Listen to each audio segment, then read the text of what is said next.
The command on Linux that is used for searching files by default is find. Let's remember what files we have in our current directory.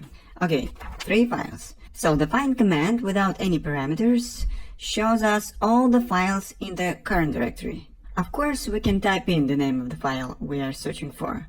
But look, if we type, for example, new_file, this cannot find anything for us, although we know that the file with such a name exists in this folder. So our error was that we haven't specified the file extension. And now we've made sure that it's a part of the file name. If we don't remember the file extension or don't want to specify it for some reason, then we may enter asterisk, which stands for any string, including an empty one. So from the last 2 examples, we see it. The find asterisk command will output for us all the files in the current directory, as well as find without any option. Guess what we will have in the output if we type find new asterisk. The important moment here is that the new word is typed in capital letters. And you have already known that Linux is strict to the letter case. So this command will show us 0 files in the result. But for such occasions when we don't know in what case the file name was written, we have this -iname option. It'll make the search independent of the letter case in the file names. Look at the result. The new file.txt was found this time. The asterisk symbol can also be used to substitute any file name when we know only the file extension, like this, find *.txt. This means that we want all the files with txt extension, and we don't care about their names, as we see in the result. To demonstrate further capabilities of the find command, let's create some new files. Before I started typing the command to create a file, you can check yourself whether you remember it from the previous lectures or not. The touch command can help us with fast creation of several files at a time. Let their names be report01, report02, report03. Check them with the ls command, it's okay. So let's continue with our search experiments. Find report will show us nothing, as there is no file with this precise name. But there is a file named report01, and we can find it by directly typing its name to the end. To find all our reports, regardless of the number, we can use the asterisk, like this. Find report asterisk.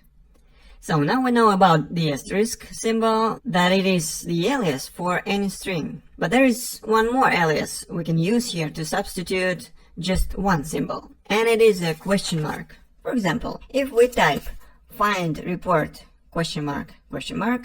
This will output for us all the files whose names start with the word report and have exactly 2 more symbols at the end of the name. If we change our command to find report and just one ? This will find us nothing, of course.